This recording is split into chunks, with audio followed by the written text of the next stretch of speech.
My entire career is I owe to my cat. Happy birthday, precious. It's a very serious role I was playing in. Thank you for saving us from Leonardo DiCaprio.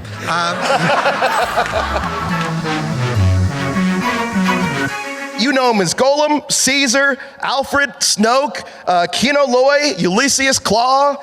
The list goes on and on. Let's bring out Andy Serkis, everybody. Let's hear it for him. Yeah. Andy, it's good to see you, sir. Good to see you. All right. Hello, San Francisco. I want to talk about Gollum first because Okay. that was it. Seems like a good place to start. Great place to start. How did you mentally and physically prepare for that role when you got it, and knowing that a lot of the things that you were going to do hadn't really been done yet? Originally, what it was explained to, as I say, that it was just going to be the voice. And then when I met Peter Jackson, when I auditioned and met Peter Jackson, he explained that they were just on the verge of trying out this new technology called motion capture, and that he wanted an actor to be on set to act with the other actors, because up to that point, you know, many CG characters were only represented by a tennis ball on a stick, and the actors had to pretend that they were having a relationship with it. Motion capture aside, I just approached it like any other role, you know, getting into the psychology, as you say, and the physicality, and then voice. So I started to think, one, about the guilt that Gollum felt, you know, when from killing his cousin, and how that guilt was where it was trapped, and I decided it was trapped in his throat. As I was working on the voice, and this is true, and many of you may know this, but my cat, Diz, came into the kitchen where I was working on the character and started to cough up a furball. And I just saw the kind of his spine kind of rippling, and he started to go. And that is exactly where that's where it came from, you know. Wow, so we have your cat to thank for that performance. My entire career is I owe to my cat. Planet of the Apes, incredible performance. Can you talk about specific technology or techniques that were used to bring Caesar to life and some of that groundbreaking performance we saw? By the time we got to Apes, that we were able to shoot everything. Motion capture we were able to shoot on set in real time for the whole thing. And then through the course of the 3 movies, we were able to then take that technology out of the filming, you know, the sets, and onto locations. So in Dawn, for instance, we were up in the mountains in Vancouver, in the forests of Vancouver, pretending to be Muir Woods. And then in War, we were up in the mountains in the snow, and you know, shooting in snow with motion capture and so on. So and by then it changed from being just motion capture to performance capture, which means you capturing the voice, the physicality, the facial, the body, everything, all at the same time, and you just do it once, just like regular filming. One of the characters I've always wanted to talk to you about, and I want to know more about, because is Snoke. Wouldn't we all want to know a bit more about Snoke? Well, the reason I ask, me.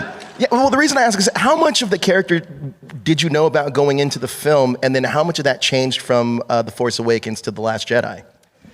I knew nothing about the character when I went into the film. We wanted this dark force character and a powerful character, but one of the things, the decisions that I did make, was that I wanted him to feel like he had suffered some psychological damage, and he had suffered some physical damage. Obviously, you know, he's scarred and his skull had been crushed, and it was like he was like a clone gone wrong, and so he kind of almost felt that he, in order to hold on to his power, he had to put himself out there in a stronger and more kind of malevolent way, just to kind of cover up the fact that he felt inadequate. You know, those are the things I was thinking about. The amount of Snoke theories that were going around, as I'm sure many of you know, were part of, trying to work out who he was. It was a lot. There was a lot of smoke and mirrors, because it was still being evolved as we were making it. But you did know it was a clone gone bad prior to the character getting the role? No. Oh, you didn't know? Okay. No, that was something that we kind of happened upon and started to kind of think about. Yeah. Fascinating. You know, one of my most anticipated Star Wars projects coming up is Andor. I love Andor, and I love your role as Kino Loy. Thank you. Can you talk to me about working on Star Wars, being, Kino Loy in Andor? I loved that show, and I loved it because Tony Gilroy is such a genius writer. And he said, look, I want to make the Star Wars universe feel real. I want to write about themes that mean something to me. I want to write about fascism and power and the abuse of power. And I can do it in this arena and make it resonate, and it'll feel real and grounded. And so I was sold, And I based Kino on someone who lost his way and stopped caring about other people in order to save himself. And then through meeting meeting Cassian, he finds himself again, and then leads them to freedom. I got to talk about your role as Alfred, which is probably my favorite Alfred in the Batman series. Can you talk about working on that film with Matt Reeves and Rob Pattinson? There have been so many great actors who have played that role, and I was thinking, what am I going to do with this role to sort of own it? I imagine he might have worked for the royal family in the UK, and then went to work for Wayne Enterprises and for Bruce's dad, and then tragically isn't there for the when they're in their moment of need, and just carries that guilt with him and feels awful about it. But he doesn't know how to be a father is the point, and I think that was at the root of it. Incredible. Have you guys started shooting the Batman 2 yet? No, I don't even think Matt's got as far as finishing writing it. Oh, I know it's imminently. The scripts are going to be imminent. So I think it'll be next year, I think. Incredible. We got to talk about Venom. Yeah. Let There Be Carnage. You got a chance to step behind the director's chair. Can you talk about how the experience as an actor, particularly in motion capture, influenced your approach to directing at all? In Venom, we didn't actually use motion capture at all because Tom's such a brilliant actor, and his approach was different for Venom. He wanted to. He worked using a radio play, so he would record Venom's lines, and then he would have them play back in his ear. We had someone on set being Venom when he'd become Venom. What I was really keen to do was to make the relationship work.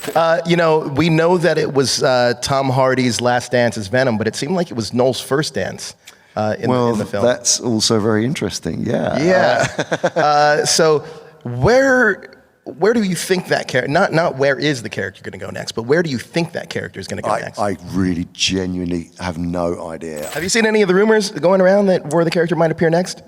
No, but I've had too many things on my mind. Yeah, sure. I believe it.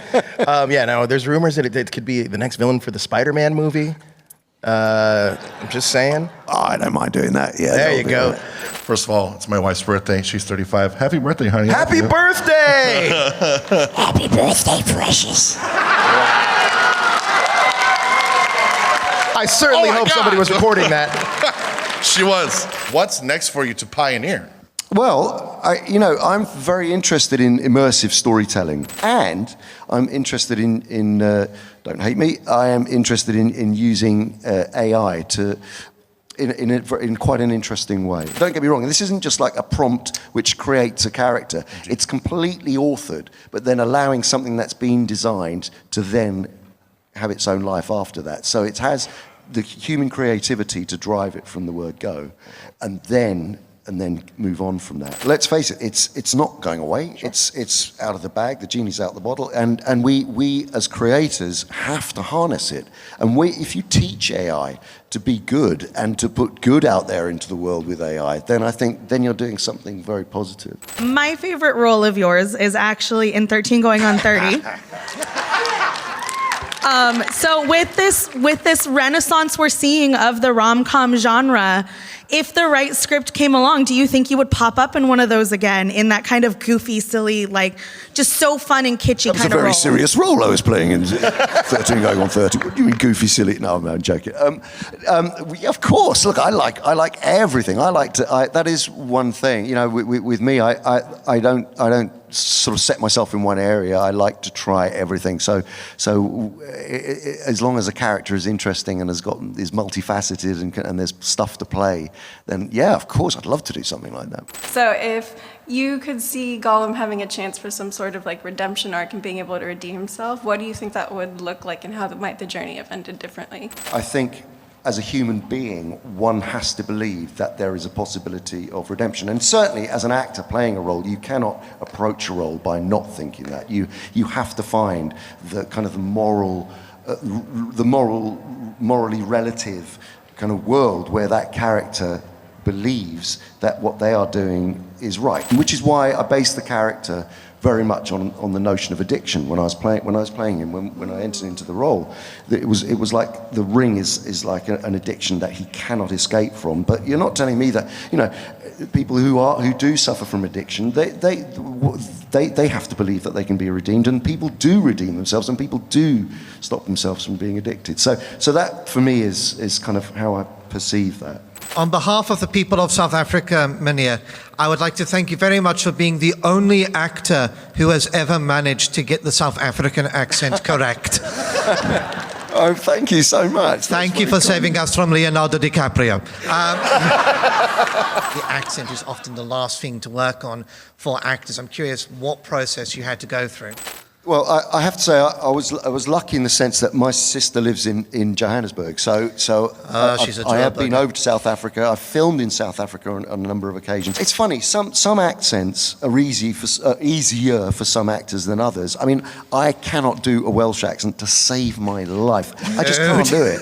It's horrendous, and it just sounds so bad. Like, but for some reason it was one of those accents that I just was able to hook into. One night I happened upon a documentary where you were working with a team of scientists to bring back to life a Neanderthal they had found. If you were asked to do something like that again, would you do it? Absolutely. There are ways, and will be ways in the future, where using AI, you can, and especially if there's lots of footage around of the historical person, where you can create, you can take lots of different shots or photographs and use every single bit of data around a likeness of someone like, say, Abraham Lincoln or someone like that. And instead of using prosthetic makeup, you can literally have an actor drive a digital facial version of Abraham Lincoln based on actual photogrammetry, photographs, and there wasn't so much footage, obviously, of Abraham Lincoln, but photographs particularly. So I think that marriage of science and art is only a great thing, and allows you then to bring characters to life in really interesting and more realistic ways. My favorite work of yours is the audiobooks that you did for Lord of the Rings. I heard some kind of essence of maybe some of your fellow actors I don't know what you mean. set in some of the characters, but not in some of the other characters. And I was just wondering if there was a thought process, what the kind of thought process was of how you kind of differentiated that. I've lived with those guys making those films, so partially I was channeling them, but I was also trying to bring a kind of slightly, I wasn't just trying to mimic them, I was some more channeling them in a way. But then there were that was only kind of like 9 characters out of the 127, and then the others. The only way I could remember the different voices for the characters was the relationship of myself to the microphone. So, so it was literally, there were physical positions. They're all different. Like 127 different physical positions that I found myself doing, or gestures or I'd hold myself in a particular way, or I'd physicalize. I'd have to physicalize each one to actually, when I returned to it, I'd know what I'd done. So it was a very interesting process. Then I came to do the Silmarillion, and I was like, has anybody read the Silmarillion? Yeah. Put your hands up. Anybody who's read the Silmarillion? 4 people. Okay. And there's a good reason. It's impossible. It's such a hard book to bring off the page. I mean, it's really tough. I mean, I love it.